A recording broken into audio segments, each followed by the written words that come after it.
Beyond the buzzer, inside the game, this is Sports IQ with Larry Smith.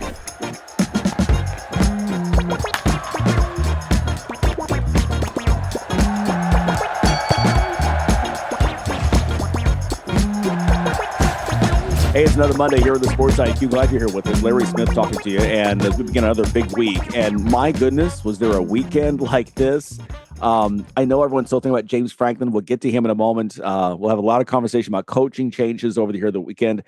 The story to take away here. Moral of the story is, Janet Jackson, what have you done for me lately? It does not matter anymore. Not even in college sports. Does not matter.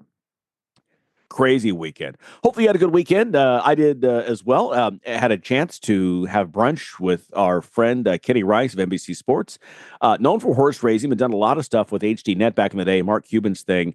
And, when you think about it, so me and Kenny sitting together and our friend Brian Neal, who is an agent with Napoli Management, and my former boss in Lexington and remains a good friend, walked up. We were in the same restaurant. He's about to go to Keeneland, and he says, boy, the two of you together, and we stopped and counted, between the two of us, it's 82 plus years of broadcasting, all on air, and probably close to about 140 major championships sitting at that table. So we went for a little over 2 hours, you can imagine, because the stories were flying.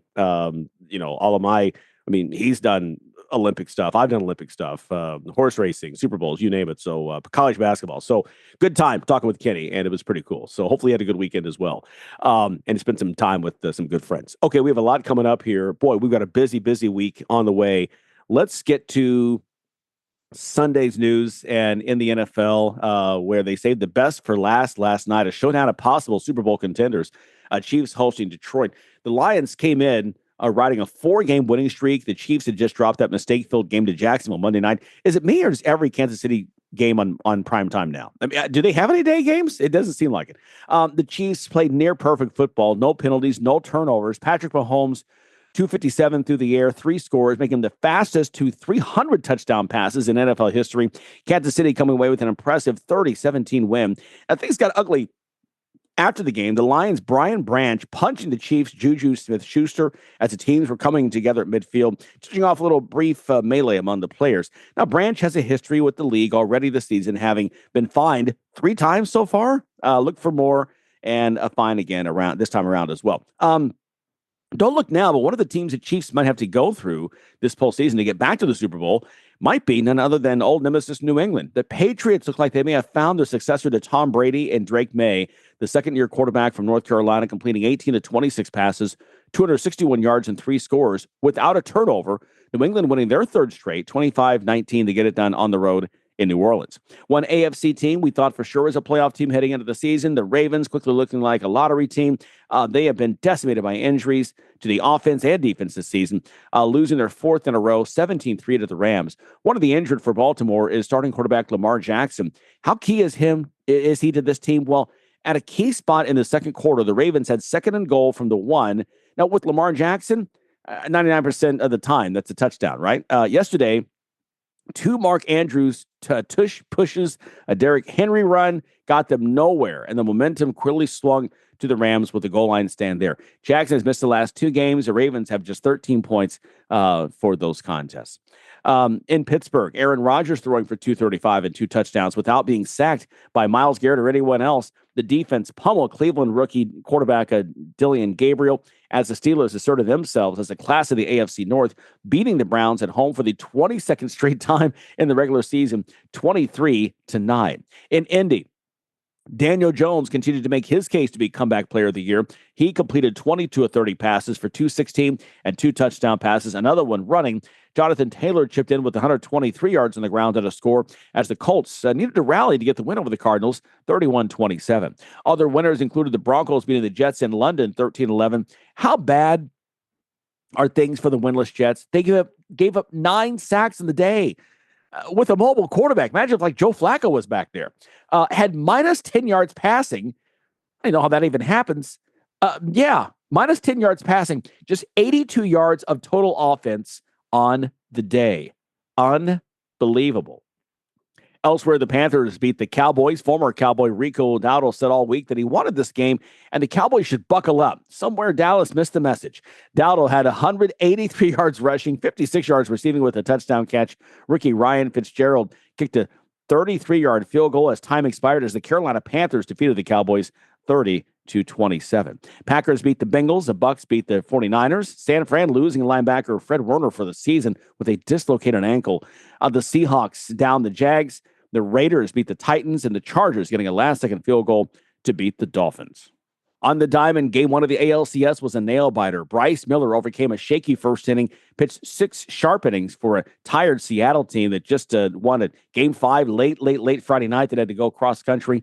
Jorge Polanco hit a go-ahead single in the 6th, and the Mariners beat the Blue Jays 3-1 Sunday night as they returned to the ALCS for the first time in 24 years. Seattle slugger Cal Raleigh adding a tying solo home run, his second homer of the postseason after leading the major leagues with 60 in the regular season. The Seattle bullpen stellar as well, pitching the final 3 innings without giving up a hit or a walk. Well, college football, and again, the big story on Saturday, really, I guess Sunday afternoon it happened after Saturday's games. No one, if you say you did, you're lying. No one had this on their bingo card back in August. Penn State firing coach James Franklin 6 games into his 12th season with the Nittany Lions. University announcing this on Sunday after the Lions dropped their 3rd straight game, all 3 losses to Power 4 teams in the Big Ten. The number 2 team in the preseason AP Top 25 just 2 months ago. The Nittany Lions slipped to 0-3 in the Big Ten following a stunning 22-21 loss at home to Northwestern here in Week 7, a game in which they were a 3-touchdown favorite. The massive upset was Penn State's 2nd in a row after losing to previously winless UCLA just a week earlier, making it the first FBS team since 1978 to lose back-to-back games in which they were favored by at least 20 points.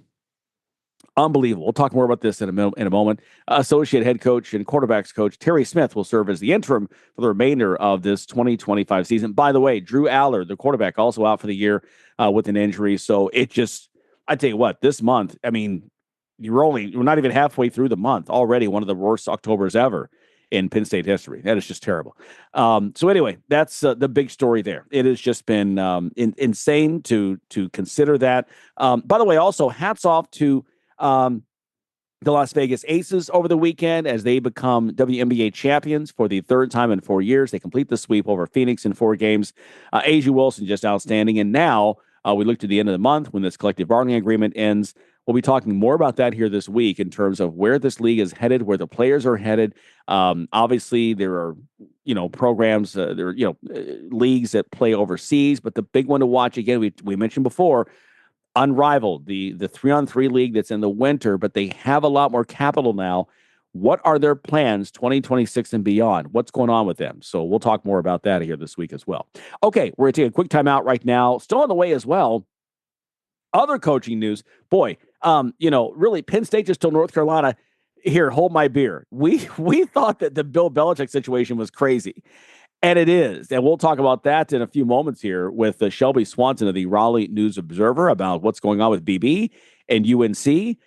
That's on the way. But up next, more coaching news, not only James Franklin, but also UAB and Trent Dilfer. It's all ahead right here on the Sports IQ.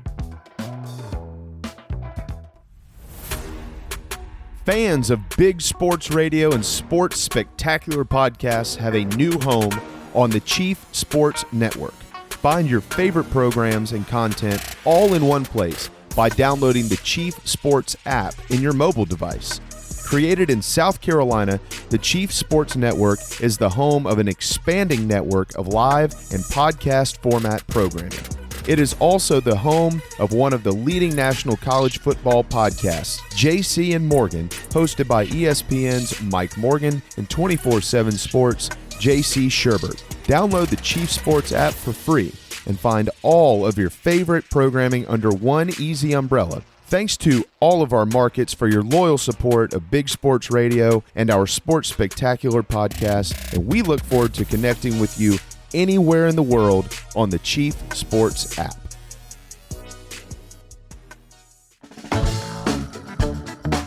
You're listening to Sports IQ with Larry Smith.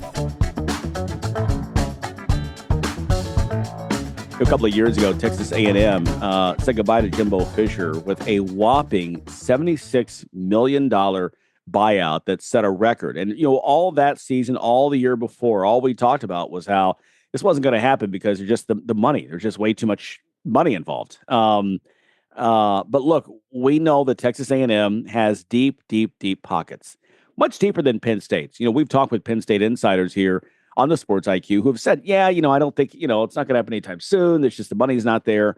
They just don't have the cash. Clearly they do.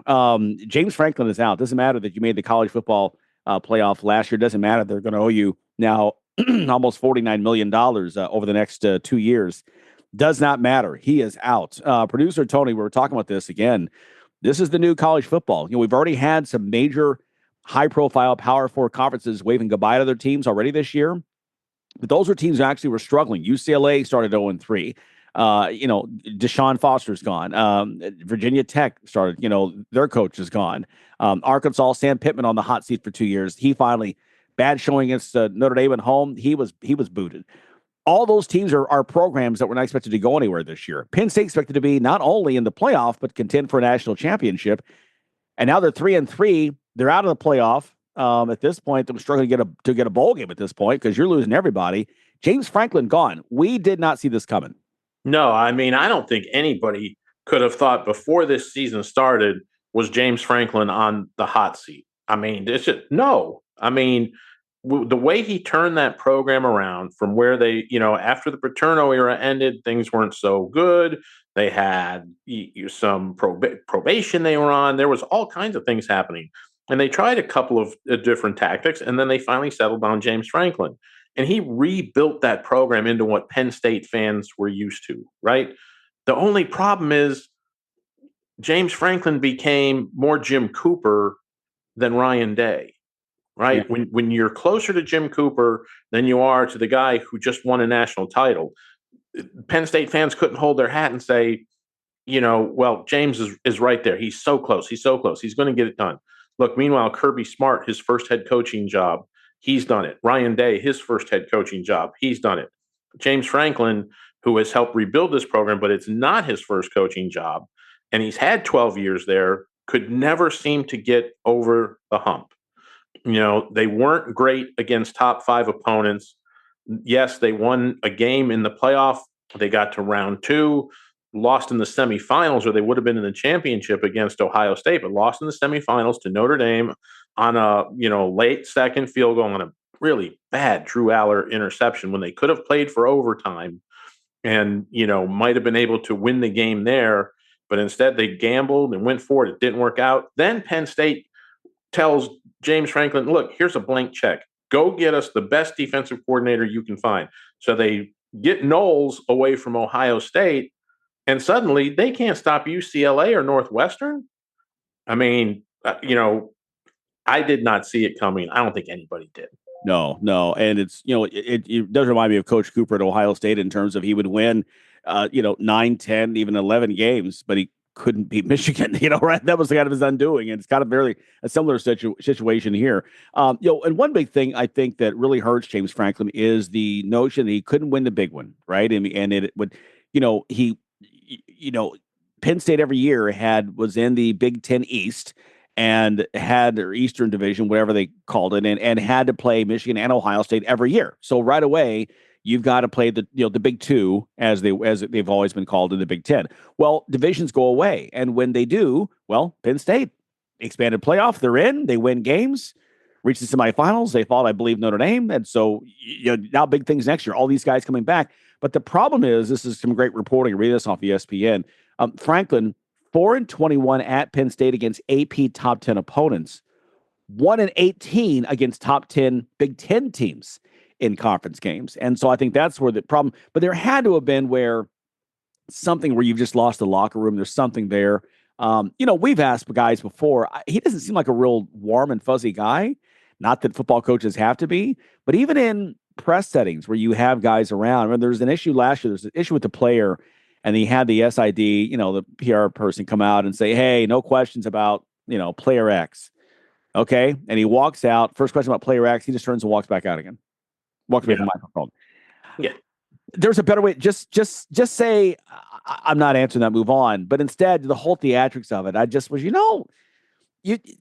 Surly comes, and I want to root for you, but Surly comes. And I know that doesn't matter if you win games or lose games, but there's something here that you go from I never thought we'd see a team, even John Cooper at Ohio State had a 6-6 season, only 8-4, and they finally booed him after, more than 10 years. You're coming off a playoff year. I'm stunned. And the money on top of that, I'm shocked. Yeah. Well, my wife and I were out walking, Sunday morning. After 42 years of marriage, I've made her into a football fan and a college football fan. So she was asking me, she goes, what do you think about Penn State? What are they going to do? And I said, well, I don't think they'll do anything this year. I said, but I'll tell you what happened last night. I said, there were a bunch of Penn State boosters who were lighting up the phones with texts and calls amongst each other and whoever they know inside the Penn State athletic department going, something's got to change. And I'm sure the athletic department said, we don't have the money to do this. If you want to change, you guys are going to have to do something. I'm sure that that's kind of how it went somewhere down the road. So obviously there's some boosters who James Franklin didn't ingratiate himself to, who decided, look, we've had enough. Because that money just didn't come out of the Penn State coffers. Somebody's putting some of that money back into the program. Or boosters said, if you expect a donation this year, as long as James Franklin is the coach, you're not getting it. Yeah. And look, let's face it.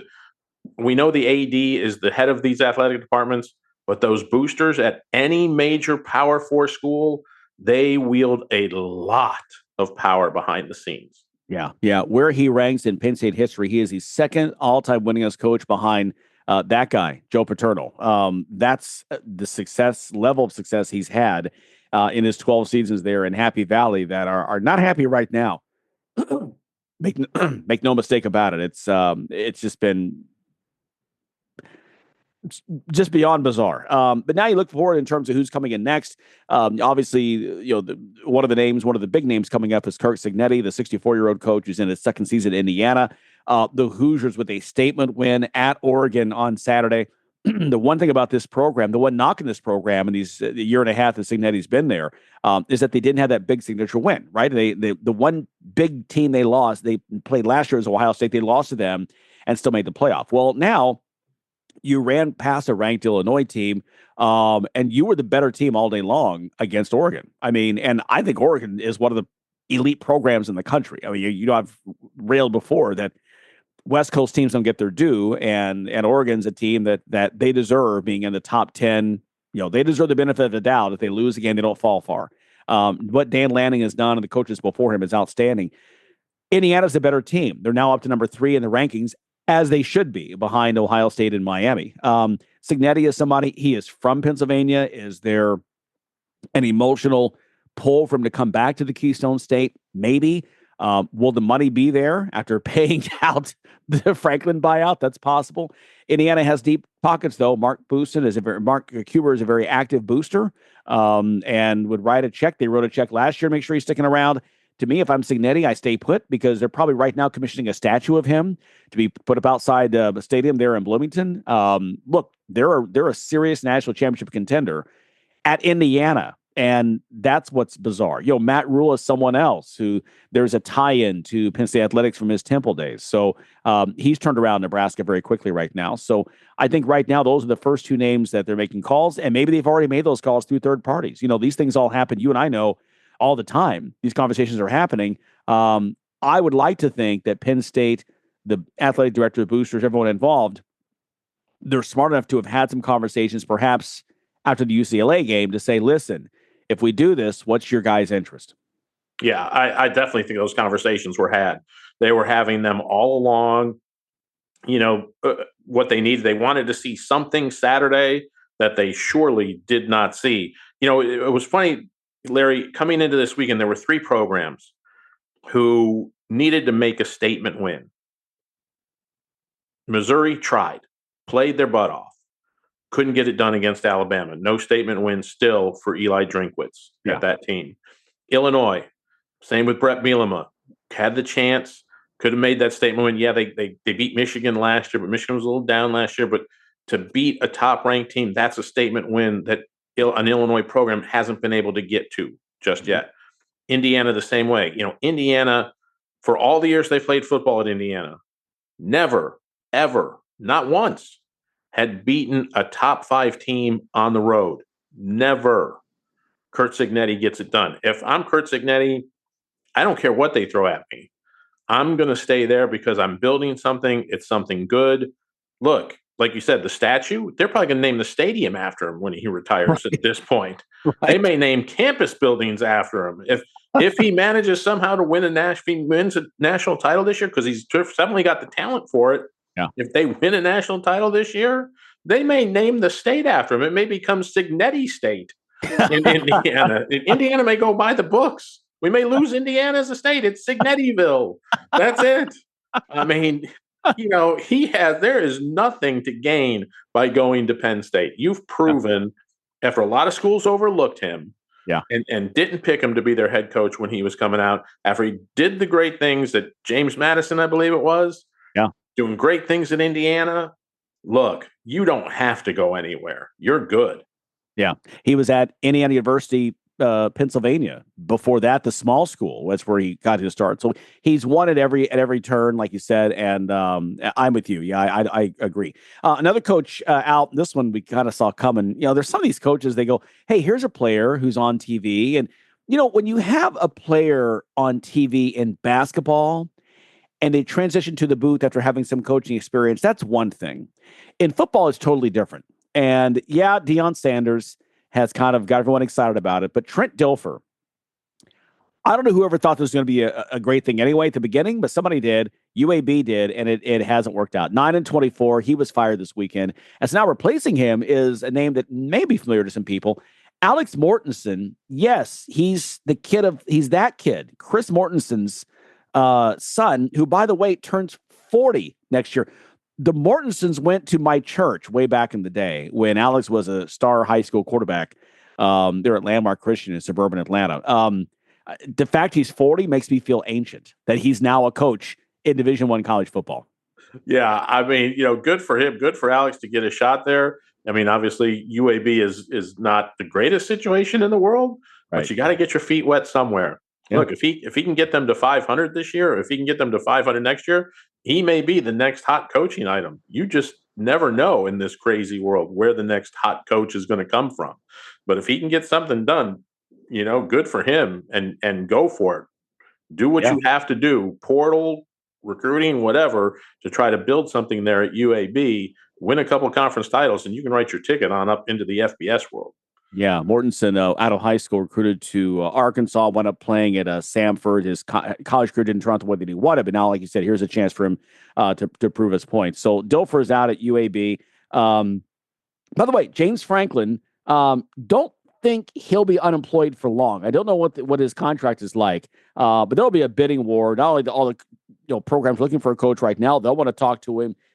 Maybe some speculating if Florida makes a change, would he wind up there in the SEC? He built Vanderbilt up right back before he went to Penn State. He built Penn State up after the Jerry Sandusky debacle, and Bill O'Brien got that rebuild started. He came in and finished it, took it to there. He'll have his choice. If he wants to coach in 2026, he'll be going somewhere. And by the way, if you are an AD or an SID listening to this, AD, I should say, listening to this, beware of your contract situations. This is why you don't do the buyout all at once. Texas A&M with Jimbo Fisher, I think it was due within 60 days. Another coach that fan base wants out yesterday is Kentucky and Mark Stoops. The issue is, I believe his buyout right now is around $30 million. I'm not sure because I know that Calipari's was the same in basketball, very similar to that last year, but it's around $30 million or so. It's due, I think, within 60 days. It's structured the way A&M's deal was structured with Jimbo. So, but again, for Kentucky, keep in mind, you're not Alabama, you're not Georgia or Auburn. He's done some great things for you. So be careful what you wish for. Make that change. Absolutely. Yeah. I mean, be careful what you're after there. If you're fans of some of these programs and where it goes, not all coaching changes work out for the best. Some of them don't work out real well at all. So be careful what you wish for. But yeah, James Franklin, look, if he wants to get back into coaching, he'll be back at a Power 4 conference team next year if he wants to be. Yeah, absolutely. More coaching news coming up in just a moment. We'll talk with our friend Shelby Swanson from the Raleigh News Observer about the Bill Belichick situation. Listen, for once, they had a weekend off, right? Maybe it's quieted down in Chapel Hill. Maybe not. We'll find out next on the Sports IQ. Everything is expensive right now. Gas, food, you name it. You're spending more, you are making the same or less money. So, what do? You rack up credit card debt. That's what you do. It's not your fault. It's the economy. And guess what? If you rack up too much credit card debt like some of us, you can't pay your bills. Then the credit card companies, as nice as they are, start hounding you for money. Then you start your downward spiral. A smart thing for you to do is to call the Zero Debt. They can help you consolidate all your credit card bills into one affordable payment. Millions of people have done it. It works to make you debt-free. Make this free call right now. It costs you nothing to learn more. 800-507-7293. 800-507-7293. 800-507-7293. That's 800-507-7293. You're locked in to Sports IQ with Larry Smith. Well, one of the big stories last week in college football was involving a team that didn't even play a game last weekend. North Carolina, 2-3 start under Bill Belichick. Look, he's the GOAT in the NFL, right? I mean, the Patriots, the dynasty. You can argue if Tom Brady made Bill Belichick, if Bill Belichick made Tom Brady, whatever. Bottom line is they were it, and they got it done in so many ways. But he's now with North Carolina, and this has not gone the way that anybody in Chapel Hill or in the ACC thought this would go. And we want to talk more about this right now. And joining us is Shelby Swanson. She's the UNC beat writer with the Raleigh News Observer. Shelby, we were just talking a moment ago that before we came on, that last week you thought would be, easy. It's a bye week, right? You got to get a few days off, but all contraire mon frere. Yes, so that was definitely not the case. So just to kind of paint the picture a little bit. So at the beginning of last week, we had the ACC tip-off. So that's the big preseason media shindig in Charlotte, North Carolina, typically, the Hilton Uptown, and you got coaches and players from all the ACC schools. And so it's a great time just to kind of get a break from football season. Usually around October, North Carolina football is kind of trending downward, and folks are already ready to get on towards basketball. But this in particular, me and a lot of my friends on the UNC beat were thinking, okay, we can, take a deep breath, enjoy some basketball. You're just getting to build relationships with those guys, kind of pick up some string for later stories. And quite literally, I think most of the time I spent trying to just track down and confirm and, break news as it relates to just everything that was coming out of the UNC football program. And so it was literally the talk of the town during an event that was supposed to be about basketball, like every waking moment with, different league officials, different folks that I'm catching up with from, other newspapers up and down the East Coast. They all just wanted to know what's going on at UNC. Yeah. And they were not talking about basketball. Right. Which normally, if you ask that question any other year, that's the topic. Right. So, UNC wanted to make its football program, nationally relevant, and it has certainly done that. So that's if you're measuring success that way, that has been a success. Yeah, they're on the map just for all the wrong reasons, right? I mean, it's funny just and now that, and here's the unfortunate thing I feel for the players is that 2-3 is not horrible. I mean, I don't know. No. Thought they were going to start 5-0. But I think the other things, the vacation with the girl, I mean, the girlfriend one is a conversation because of the age gap. And then there is the vacation during the season. And I think too, that, and producer Tony and I have discussed this before, that it's very rare for an NFL coach to go down to the college ranks and have success, especially in the first year. It's not happening. There's the one we can think of is Pete Carroll, who was with the Patriots years ago, went to USC, won a couple titles, and then later won a Super Bowl, of course, with Seattle. But, that's what I feel bad is that it's because of all the other stuff off the field.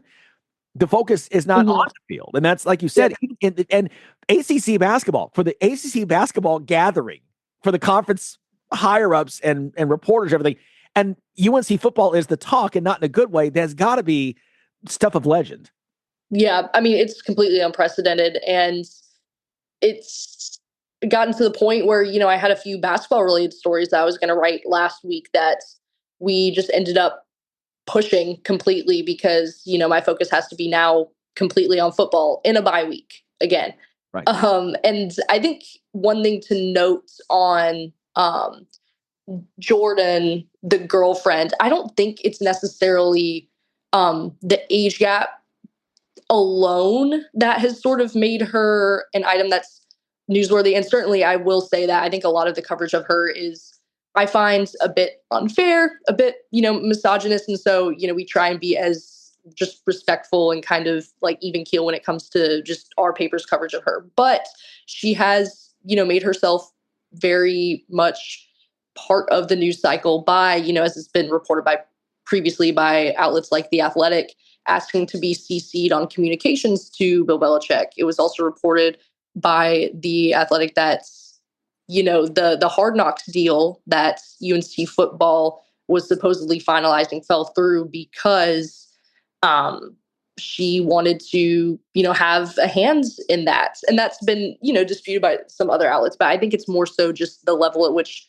she has kind of made herself involved. Some of the posting on social media, that I think is part of the media attention. Although I will say that more or less her kind of involvement and her presence has been a lot more toned down, and what's become more, prevalent and more of the discussion is, one, the fact that UNC football has just looked completely unprepared for all of its Power 4 games. I think that this margin in terms of like a point margin of loss through these first 3 Power 4 games, it's the worst for the program since they started fielding a team in the 1800s. They haven't looked competitive at all. And it's also some of the reports that you're seeing now coming out of potentially, a divided locker room, scuffles, and it's more so that's taken over. And like you said, a 2-3 record itself is not terrible, especially with a rebuilding year. But I think it's more so the way that they've lost those games, and then also just the overall mood of the program, just kind of based on some things that have started to leak out. What are some things that you've seen? What has gone wrong? I mean, it's not like this guy doesn't know football, but what you've seen, or you're there every day, what's going on? I mean, where did he lose this? Did he ever have it? Or what's at the root of this, do you believe? Yeah, I mean, I think it's hard to say. And one thing too, I'm there as much as I can, but they, in terms of their every day, I think they have, press conference availability twice a week. We get them on game days, obviously, but practice access has been very limited. And that's not just me reporters, but it's also to, scouts too that I've talked to. It's very, very closed off. Where did they get it wrong? I think one thing and I think the coaching staff themselves would agree, was just sort of the timing of it all. You think about Belichick coming in December, and you're already missing out on that December portal. Obviously now it looks like the NCAA is going to be going to only one transfer portal, but at the time you had the winter portal and you had the spring portal.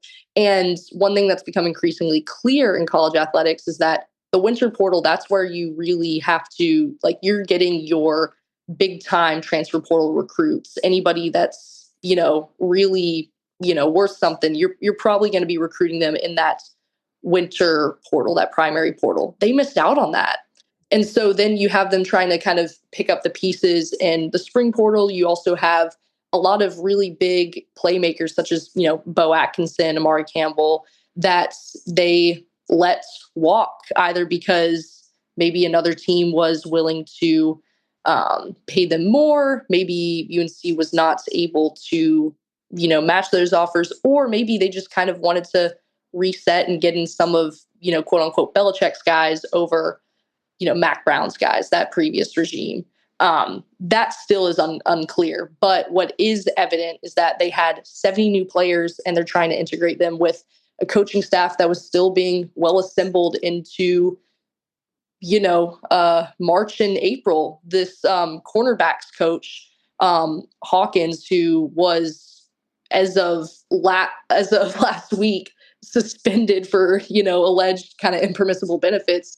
He didn't sign on or sign his contract until early April. So think about that. You have 70 new guys. You have an almost entirely new coaching staff. You're trying to get all these guys to gel. You're trying to, set up your schemes, your system, and just that amount of time, those few months, that's not a lot of time. That's not a lot of time to do that. And so I don't know if it was just kind of a lack of experience or maybe a hubris, but Belichick and Lombardi have been pretty upfront about the fact that they feel like, all that turnover and just kind of missing out on maybe some of the recruiting opportunities in the offseason really did hurt them this upcoming year. That said, their proposed solution of, okay, we're just going to go heavier on the high school recruiting. That concerns me because this isn't something like, the pros where you can tank and then bring in, a bunch of draft picks. Or, if you think about like a 5-star recruit and their ability to impact immediately in football versus basketball, it's not the same. And so I think if that is the method with which they're trying to rebuild and going very heavy on the high school recruiting, that's also going to take a few years. And so that's a little bit concerning in my eyes. Yeah, and we all know that, today in Power 4 football, you can't just go get recruits and sit back and wait for them to develop. You won't be there by the time they develop. It's got to be the right mix, like you said, of people coming in from the portal, et cetera. Talking with Shelby Swanson, UNC beat writer with the Raleigh News Observer about the Bill Belichick situation. They're in Chapel Hill. Boy, there was so much to this. Do we know what happened behind closed doors in your reporting with the vote of confidence, I'm using air quotes here, from the brass about Bill Belichick staying for the end of the year? And he just said, I'm committed. And they said, we're committed to him. And that was it. It didn't give, it was what had to be said, but it feels like certainly there are some tensions there perhaps behind the scenes. What can you give us any clarity on that, if anything? Yeah, for sure. I will say, as you can imagine, and this is, if you've paid attention to Belichick in the past, and certainly if you're, in the sports media space, you understand that he is very closed off. And so that's been, kind of difficult to like crack, especially as a newer reporter. But the thing I will say is that I think with just the increasing tension early last week, and you had reports of there being potential exit plans being strategized, and they were discussing buyouts, that sort of thing. Nothing with which I was able to confirm, and at least in speaking to the sources I spoke to, they said that no buyout discussions did happen. So there's a lot flying around. But what I will say is that I think with the just increasing kind of spiraling rumor mill, they had to make a statement. They had to say something. Right. And if at the very least it's to buy them more time. I think one thing that is really important though for folks to keep in mind when talking about, okay, the option of, buying Belichick out, firing him, etc. His contract has the first 3 years guaranteed. That's $30 million. That's a lot. That is a lot to pay somebody to not coach. Right. And I think, certainly once we get maybe towards December, you can talk about some of the overhaul of maybe the assistant coaching staff, that sort of thing. But anybody that thinks that, UNC, and they just poured all this money and unprecedented amounts of investment into football, is going to suddenly pay, if you're not including this year, I guess $20 million for this guy to not coach for 2 years. I mean, crazier things have happened, but that to me seems pretty absurd. So I think that, I've seen reports about Belichick. It's 50-50 whether he makes it on the plane to Cal this week. I think that's a little bit extreme, if not for just, looking at the basic math of just how his buyout is structured. Things would have to be going, incredibly wrong. But that's just what I think. No question about that. Unless he decides, you know what, I'm not having That's the other fun. thing, though. Yeah, I mean, he has money, so it's, he to your point, he could say, you know what, give me $5 million, we'll call it good. I mean, who knows what the situation? Yeah. So right now, right, and that's the point, is if this were to happen, I think it would be a matter of Belichick backing out himself, in which case I think he owes the university $1 million. And honestly, if I'm the university, I would tell him to keep it. Like that's chump change based on kind of, where they're at financially. But again, that's something that just, based on kind of Belichick's character and whether or not you want to call it like resilience or just kind of, being stubborn, I doubt that would happen. I mean, I think he said it in his introductory press conference in December. And obviously there's a lot more hope for the program at that point. But, the idea that I didn't come here to leave. Yeah. And so I tend to, buy that. And if I just think that, 5 games into a season, Belichick, the guy who, he very well could have retired. He did not have to return to coaching. For him to just back out that quickly, that would be pretty inconsistent with just his character and everything he's shown up until this point. Yeah, I think that, like you said, and it's one thing that, look, like you said, when the university hired Bill Belichick, we knew that was going to put the national spotlight on the program, and it has. But you take the good with the bad, and that means that if things are going great, they're going to, oh my goodness. I mean, look at Deion Sanders at Colorado. We joked that ESPN was going to probably rent out studio space there in Boulder, right, after their 4-0 start, because it just went so well.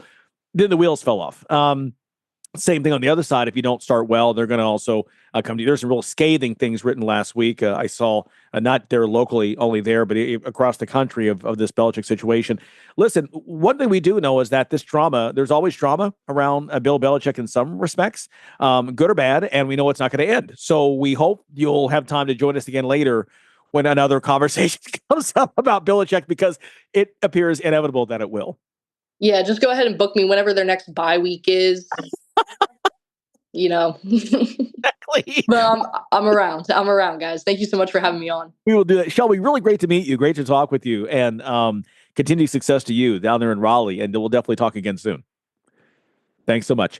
Shelby Swanson, once again, she's the UNC beat writer for the Raleigh News Observer. And again, it's UNC on the road at Cal. Let's see if they can kind of find maybe the week off helped them. We'll see what happens here this weekend out in Berkeley. Okay, we've got more to come here on the Sports IQ.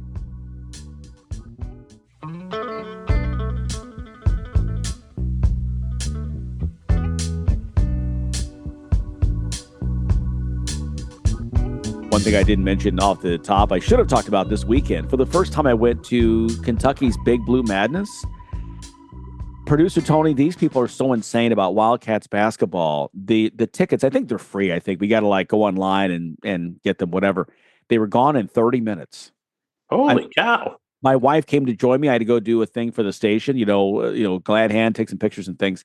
And my wife, the parking lot at Rupp, 20,000 people, was filled by the time she had to go park somewhere else and walk back. And, better. Yeah, it's different. Very different. A lot of noise, a lot of pomp and circumstance. It is packed. People everywhere. It is, wow. Now I can see why it's people, recruits always get excited about it, because it is really, really a big deal here in Lexington.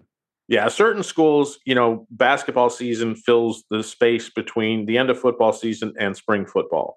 That's not the case at Kentucky. Football season fills the space between the end of basketball season and the start of Big Blue Madness, basically, right? It's a basketball school, tried and true, and some things, in sports probably aren't going to change, at least not in my lifetime. No, not anytime soon. So we'll see what happens. They've got a good group this year. 4 guys returning. Hey, how about that? That's like a bellwether for Kentucky to have that. So we'll see what happens. Mark Pope, second year. Boy, he really plays the crowd well. I think he's good for this fan base. We'll see what happens there. Let's get to some NFL right now. You know what? Team I'm impressed with right now is we have a couple of games left here tonight. The Colts, 5-1. They found a way to get it done yesterday against Arizona. You have got to have hats off to the Colts and management. They took a gamble. They had Anthony Richardson, didn't really feel comfortable with him, so they signed Daniel Jones. And we thought, yeah, Daniel Jones, he flamed out with the Giants. He's a career backup, blah, blah, blah. Daniel Jones is experiencing an unbelievable renaissance at this point. And I'm sure somewhere Giant fans are going, we could have had Daniel Jones and Saquon Barkley if we'd have you had them. You had them and let them both go because you could never build around them with enough pieces. You missed everything you tried to do. You missed. It's like you could have done better throwing darts at a dartboard on draft day and helped both those guys out better. But, hats off to Daniel Jones and the Colts and Colts managers. It's always nice to see those guys. They haven't had this much success since the Manning era. So hats off, and hopefully they keep playing well the rest of this season. Well, and it goes back to what we've always talked about, experience. With quarterbacks, experience. You're getting guys coming out of college with maybe a year or two as a starter, and it is such a complex game, and that is such a tough position to play. And then you ramp up the speed when you get to the next level, the highest level in the game. It's hard, it's tough. And Richardson, listen, he may not be the guy right now, but hang on, what's this year 3 for him? Yep. Daniel Jones is in his 2019 draft, so this is his 7th season, right? Yep. So yeah, it's. There's a reason for that. There's a reason that guys, there aren't many players. That Tom Brady is an anomaly, right? That he kind of fell into a great situation and the rest is history. It's tough. And so, yeah, I give them a lot of credit. Let's give the Chiefs credit as well. Big win last night against a very, very good Detroit team. And we're going to, you and I together, we're going to share a plate of crow later virtually from our place in opposite states, because we were among those last week saying, yeah, probably Chiefs are probably done. They keep finding ways to get it done. Yeah, we were throwing dirt on the Chiefs last week after that loss to Jacksonville, and that was an ugly, ugly loss. Yeah, but they came in and got done. They controlled that game from start to finish, and the offense. It really goes to show. We talk about it, Larry, a bunch of times. Speed kills in the NFL. Now that they've got 3 guys who can stretch a defense in Hollywood Brown, Xavier Worthy, and then they've added Thornton onto that as well, who can stretch a defense, makes Patrick Mahomes dangerous. You now can't just sit on his short routes. You've got to cover these guys downfield because he's willing to get the ball. And the offensive line is playing better. They had a new tackle in there who was somebody they signed in the offseason to be the 3rd tackle. He got pushed into the service. Played really, really well against Aiden Hutchinson, probably the premier defensive end in the game right now. Yeah. And so hats off to the Chiefs. They played a well-rounded game, and somebody needs to have a talk with Brian Branch, because what he did after that contest was just uncalled for. Why he's hitting Juju Smith-Schuster, I don't know if it's something, they're both USC guys, so I don't know what's going on there, but that's uncalled for, and I think the league will have something to say about that this week. Yeah, absolutely. And it's just one of those things. It just mars. You've got a lot of season ahead. Like you said, you're headed for your 4th final already. There's a problem here. It's time to grow up. There's no question. Very quickly, before we get to our moment of all, the other team I'm really impressed with is Tampa Bay. That was a huge game yesterday against a couple of surprise teams in the NFC with the Bucs and the Niners. I give the Niners hats off again. Mac Jones is not healthy. Obviously, he's in place of Purdy. But the Bucs and another quarterback who's matured very well is Baker Mayfield, who couldn't find success in Cleveland. No quarterback ever can. He has found a home in Tampa Bay and has them cooking right now. Yeah, went to LA. That didn't work out. Wound up in Tampa after Cleveland, and it's worked out really well. Again, there's something about quarterbacks. If you throw them to the wolves too soon, you may mess them up permanently. Bryce Young has started to show in his 3rd season now. He's starting to get it. After the first year and a half, he looked totally lost. I'm going to date myself. I'm going to go way back to the early 70s. Jim Plunkett got thrown to the Lions not figuratively, up in New England. They were horrible. He was horrible. He resurrected his career very nicely down in Oakland back in the day, and then later LA with the Raiders, and wound up having an excellent career. So, it's tough to judge quarterbacks in their first 3 seasons unless they walk into a great situation or unless they're just an exceptional talent. Yeah. Right? Some guys will make it. Look, don't judge Cam Ward by what you're seeing right now. That is not a good team down there. Yeah. Give him some time, give him some weapons, let him learn. In 4 years, if you still think he's not there, then maybe you move on. Yeah, totally agree. Okay, our moment of awe is up next. If I was your mother and you had a drug problem, I'd grab you by the ear and make you call and get help. You can be in treatment tomorrow and start to get clean in 7 days. Follow Mom's advice and call the Detox and Treatment Helpline now. Write this number down. 877-927-3380. 877-927-3380. That's 877-927-3380. Okay, time now for moment of awe. It goes out to Denny Hamlin. Huge moment in Las Vegas on Sunday. He outduels Kyle Larson, chased down his teammate Chase Briscoe in a dramatic finish to get the NASCAR Cup Series win at Las Vegas Motor Speedway, the 60th win of his career. So he matches Kevin Harvick and now joins the top 10 of the all-time wins list. It was amazing to kind of see him get emotional there on the cooldown lap after he had finally done this. One of the great names in racing in this generation, Denny Hamlin. Congratulations on the win and reaching that milestone, 60 victories. Truly worth the moment of awe. We appreciate you stopping by. I appreciate Shelby Swanson talking Bill Belichick. We have got a packed show this week. Be sure to be here tomorrow. We'll talk more about the James Franklin situation and so much more. Make it a great Monday. It's Sports IQ. We'll see you tomorrow. Thanks for listening to Sports IQ with Larry Smith, Monday through Friday. Continue the conversation at Sports IQ LS. We'll see you next time.